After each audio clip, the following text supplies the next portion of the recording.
নমস্কার। আজকে আমি আপনাদেরকে আলু ফুলকপি দিয়ে চিকেনের একটা প্রিপারেশন করে দেখাচ্ছি। এটা খুবই সুস্বাদু একটা টেস্টি রান্না। এটা একবার খেলে আপনাদের বারবারই খেতে ইচ্ছে করবে তখন। তা এই রান্নার রেসিপিটা যদি আপনাদের ভালো লাগে তাহলে আমার চ্যানেলটা সাবস্ক্রাইব করবেন, বেল আইকনটা ক্লিক করে দেবেন যাতে পরবর্তী আপডেটসগুলো আপনারা চটজলদি পেয়ে যান। আর যারা আমার চ্যানেল অলরেডি সাবস্ক্রাইব করে দিয়েছেন তাদেরকে অনেক ধন্যবাদ। আর তারা অবশ্যই লাইক করবেন আর কমেন্ট করে জানাবেন কেমন হয়েছে। আমি রান্নাটা করার জন্য 1 কেজি মতো মুরগির মাংস নিয়েছি। আমি এটাকে প্রথমে ম্যারিনেট করে রাখবো। আমি এই জন্য 2 টেবিল চামচ মতো টক দই দিলাম, 1 টেবিল চামচ মতো আদা রসুনের পেস্ট দিয়েছি, 1/2 টেবিল চামচ মতো নুন দিলাম, 1/2 টেবিল চামচ মতো লঙ্কার গুঁড়ো, 1/2 টেবিল চামচ জিরের গুঁড়ো, আর 1/4 টেবিল চামচ মতো হলুদের গুঁড়ো দিয়েছি, আর 1 টেবিল চামচ মতো সর্ষের তেল দিলাম। দিয়ে মাংসটাকে ভালো করে ম্যারিনেট করে রাখছি।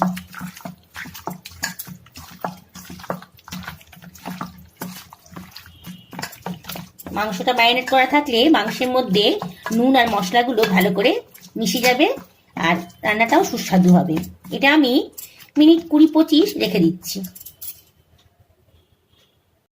আমি একটা ফুলকপিকে এরকম করে কেটে নিয়েছি, এরকম করে ডাঁটিটা একটু ফালা করে দিয়েছি। এবার আমি একটু গরম জলে এটাকে মিনিট 2-3 ভিজিয়ে রাখছি।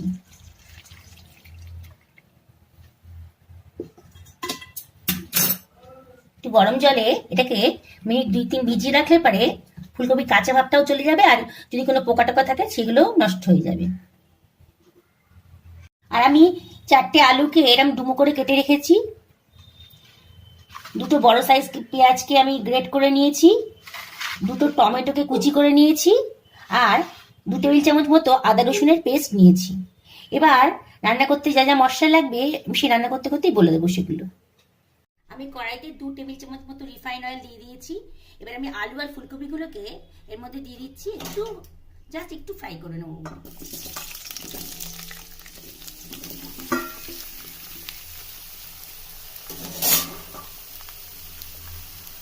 এর মধ্যে আমি 1/2 টেবিল চামচ মতো হলুদের গুঁড়ো দিলাম আর 1/2 টেবিল চামচ মতো নুন দিচ্ছি।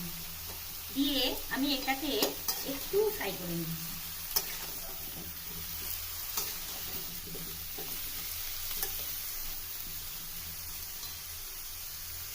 আমি ফুলকপিগুলো হালকা করে ভেজে তুলে নিয়েছি। আমি কড়াইতে 2 টেবিল চামচ মতো রিফাইন অয়েল দিয়ে দিয়েছি, যেটা অলরেডি গরম হয়েও গেছে। এবার আমি 1/2 টেবিল চামচ মতো গোটা জিরে এর মধ্যে দিয়ে দিলাম, 2টো তেজপাতা দিয়ে দিচ্ছি, আর ছোট এলাচ, দারচিনি আর লবঙ্গ দিয়ে দিচ্ছি।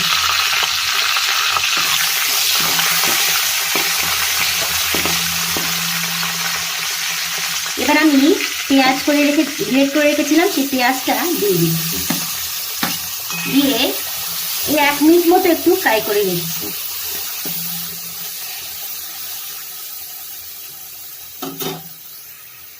এক মিনিট হয়ে গেছে মশলাটা কষানো। আমি এবার কেটে রাখা টমেটোগুলো দিয়ে দিচ্ছি, আদা রসুনের পেস্টটাও দিয়ে দিলাম। এবার আমি 1/2 টেবিল চামচ মতো হলুদের গুঁড়ো, 1 টেবিল চামচ মতো লঙ্কার গুঁড়ো দিচ্ছি, 1 টেবিল চামচ মতো ধনের গুঁড়ো, আর 1 টেবিল চামচ মতো জিরের গুঁড়ো দিলাম। এবার আমি টেস্ট অনুযায়ী একটু নুন দিয়ে দিচ্ছি, আর একটুখানি 1/2 টেবিল চামচ মতো চিনি দিলাম। চিনিটা অপশনাল, কিন্তু রান্নার স্বাদটা এতে বেড়ে যায়। এবার আমি মশলাটাকে ভালো করে কষিয়ে নেব। মশলাটাকে ভালো করে কষিয়ে নিচ্ছি। এবার আমার মশলাটা ভালো করে কষানো হয়ে গেছে, মশলার গা দিয়েও তেল বেরিয়ে এসছে।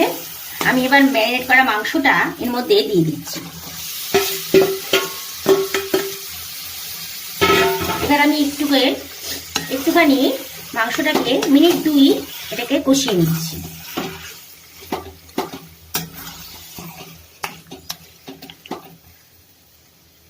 আমার মাংসটা 2 মিনিট মতো কষানো হয়ে গেছে।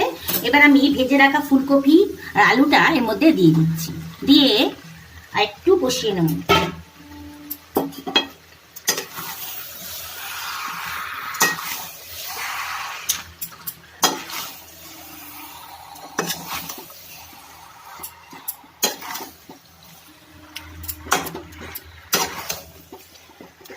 আমি গ্যাসটাকে লো ফ্লেমে করে দিয়েছি, দিয়ে আমি এবার এটাকে ঢাকা দিয়ে রাখছি। মিনিট 5 এটাকে লো ফ্লেমে ঢাকা দিয়ে রাখবো।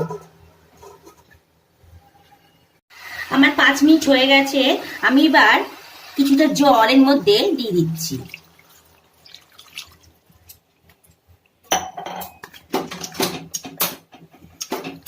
দিয়ে খানিকটা নাড়িয়ে নিচ্ছি।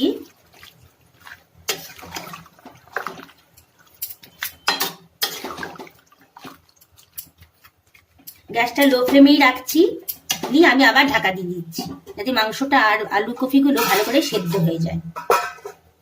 গ্যাসটা লো ফ্লেমেই রাখছি। মিনিট 10 পর এসে দেখছি। আমার মিনিট 10 হয়ে গেছে। আমার আলুগুলো মোটামুটি সেদ্ধ হয়ে গেছে, মাংসটাও সেদ্ধ হয়ে গেছে। এবার আমি কিছুটা ধনে পাতা এর মধ্যে ছড়িয়ে দিচ্ছি, আর কাঁচা পাকা লঙ্কা দিয়ে দিলাম, আর হাফ টেবিল চামচ মতো গরম মশলা দিয়ে দিচ্ছি, দিয়ে একটু নাড়িয়ে নিচ্ছি।